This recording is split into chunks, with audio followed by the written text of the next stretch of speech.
Hey everybody, Bad Luck Garage again. I wanted to do a little video series, probably just be 2 or 3 videos, just kind of showing how I made my cold air box, for the LS swap here. Make it as simple as possible.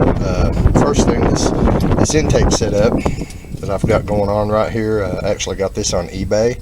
It was just eBay cold air intake for a 99 through 06 Silverado. Now of course the little air baffle that it came with, it doesn't work in here at all, not even close. So what I've done, and I've showed this to you guys before, is I've made this little air box here. It's contoured to the fender. It'll seal off air. It's going to have weather stripping around it. Oh, there's the missus. Hello. Hey, baby. I want to pick the kids up. Yeah, I can't get enough of that. Anyway. Back to the... what are you laughing at? I'm about to make you YouTube famous. Yeah, she's going to get the kids from school. I just got home from work. Anyway, what I was saying, I was going to kind of show you guys how I went from nothing to getting this, and how I got all these contours for the fenders. When I get done here, all this is going to have weather stripping around it to seal. But I was trying to figure out how to get these contours for down on the wheel well here. There she goes. I was trying to figure out how to get the contours down in the wheel well. And hey, slow down. And anyhow, so the only thing I could think of to do is to I'm actually going to show you what I did. If I've still got the pieces. Now here's the template I made, but I don't think this is okay. This was the final template that I made right here out of cardboard. You can see, but this isn't what I started with. I think I already got rid of, you can see the piece of plexiglass up there. That's going to be cut to make a lid.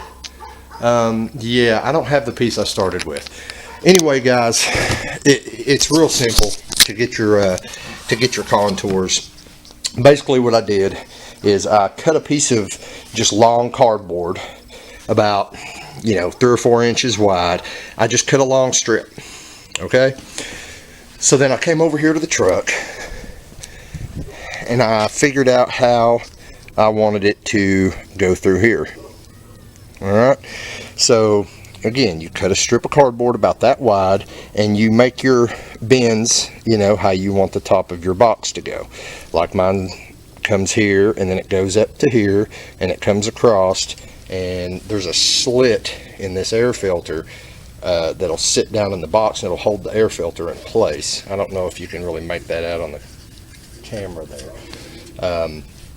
but it'll hold this in place, and then the box comes on to here and then cuts over and comes here, and I've got little tabs on the bottom of the box that I'm going to be welding nuts to, and we'll run bolts up from inside the fender here.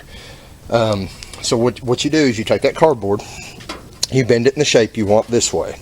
Now of course it's going to be standing up here, so you can do this 2 ways. You can either get somebody to hold it, kind of level. You want it level with your support and level with the edge of your fender, or in my case I've made it go just a little bit below the edge because I'm planning on putting a lid on it.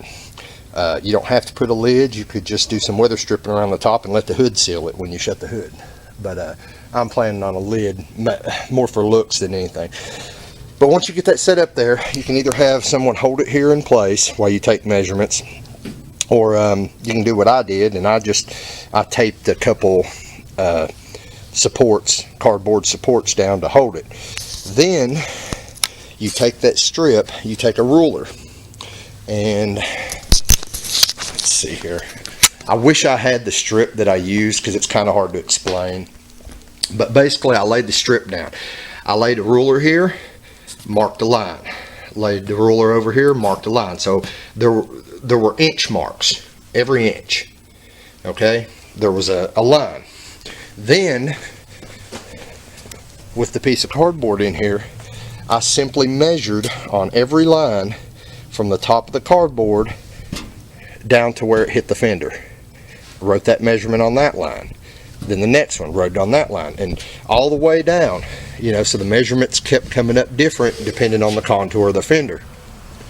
So then, once you've measured and wrote the measurements on all the lines, you can just take that strip of cardboard, lay it out on a big piece of cardboard, and then you measure again down those lines. Whatever that measurement was, you measure it down and you just draw a little dot. Like I measured from up here, because it used to come over here. I measured all the way down, made a dot here. An inch over, measured all the way down, made a dot here. Then made a dot here.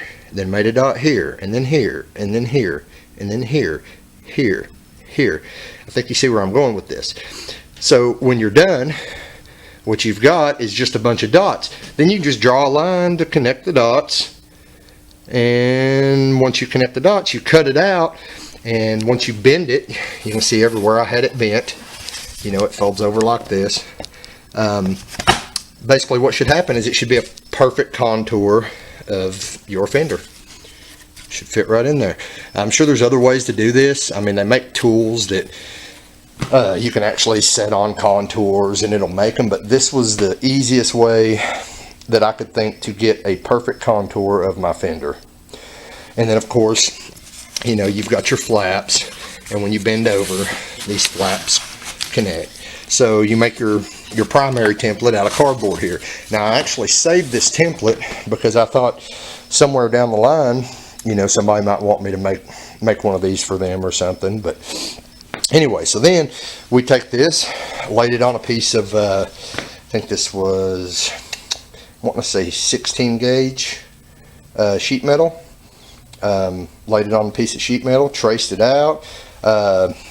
Turns out, you know, my family, everyone in my family, they're all in the sheet metal union. So my cousin had a sheet metal break, so, you know, took it over to his house.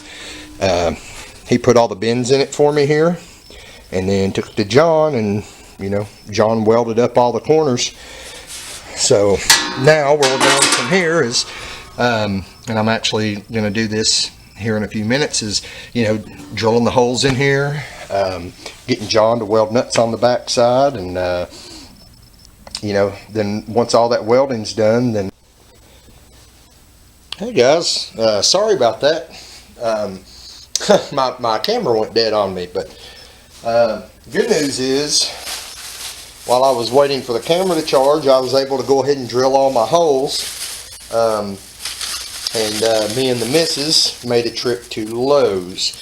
So I got all the bolts and the nuts that I need for $11, and they are what we're going to use here is M6. See if you can see that there.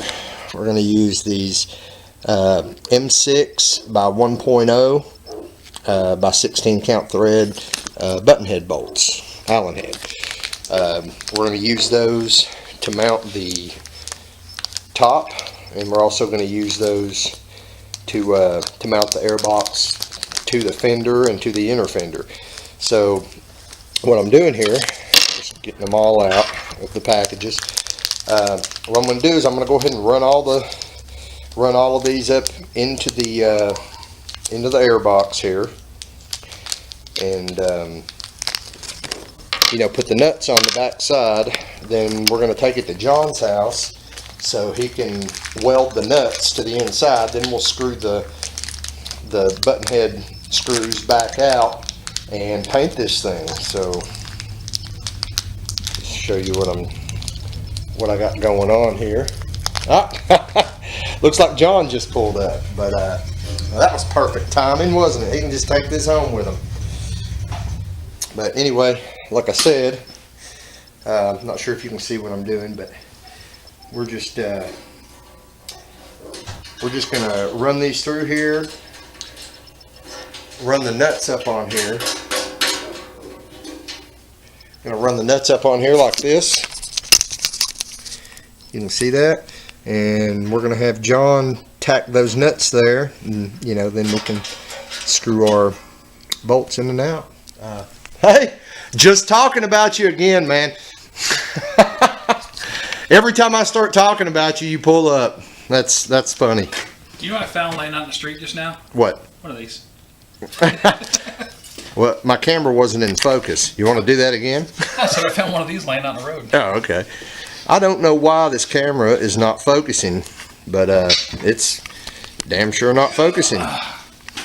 It's too much ugly. Yeah. Oh, so anyway, guys, those Western chassis 3-inch drop. Those Western chassis 3-inch drop springs that Rodney gave me the other day. Since I can't use them, we've decided to give them to John here. You know, kind of pass it on, and they're going to be going on his C10 out there. Don't know if you guys can see it, but that blue C10 out there. We got an audio clip of it idling. Well, I'm pretty sure they heard it pull up. Oh, okay. But anyway, let me cut this off. I'm gonna kind of show John what I got going on here, and probably let him take this airbox home with him if he's in a good mood. That's fine. And I'll be back in a second.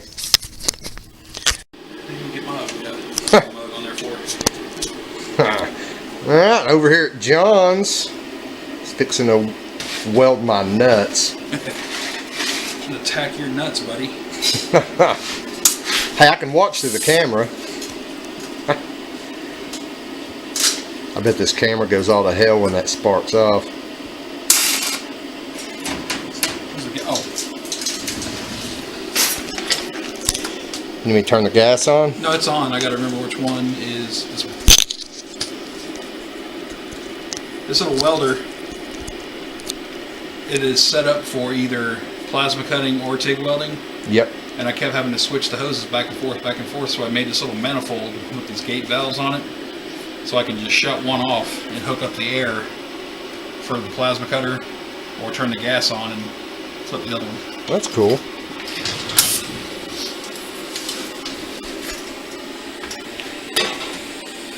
Cover your eyes, guys.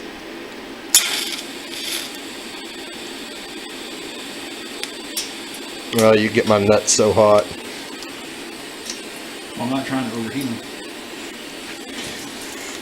Wait a second. Are we welding on a plastic table?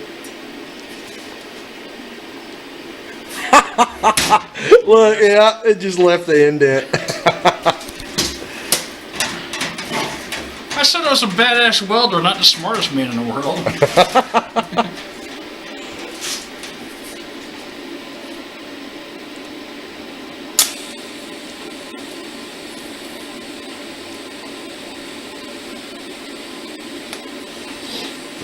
Smells delicious.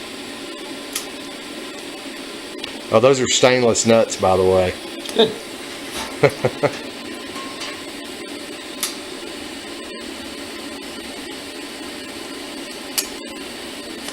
I got the voltage turned down real low.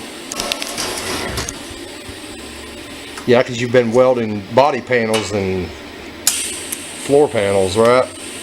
On the 54. I want to warp the metal. Well, I mean, not on this airbox. I was talking about on the 54. 54 is in here, guys. I was showing you the other day.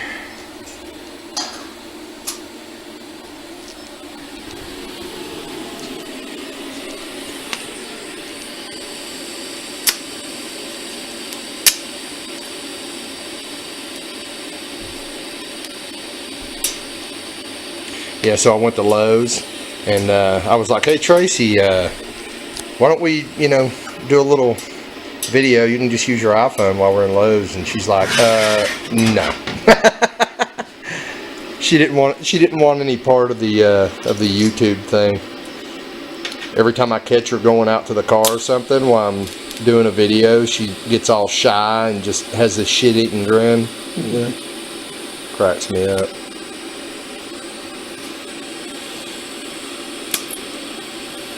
I tried to tell her she's the only thing on my video worth watching.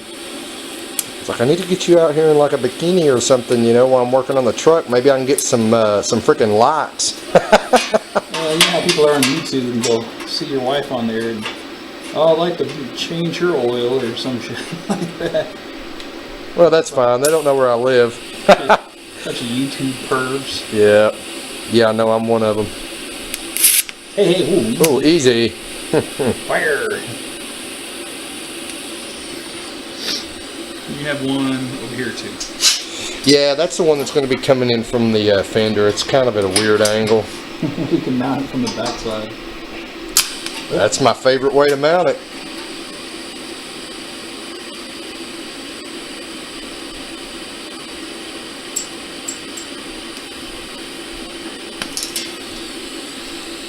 Alright, man. Awesome. Is that it? Yep. So they're not going anywhere. No. I don't know if we can even... All I did was just tack them in place.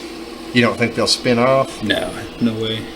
Awesome. Well, there we go, guys. We gotta get it back to the house. It's kind of cold right now. Plus, I've got to get some primer, so I'm probably not going to paint it tonight. I'll probably do that in the morning. Put the first coat on, like right before I start working on the, you know, getting the fuel rails off. But so anyway, guys, I'll be making another video soon. I'm gonna go ahead and post this one up, and I guess I'll see you guys in a day or two.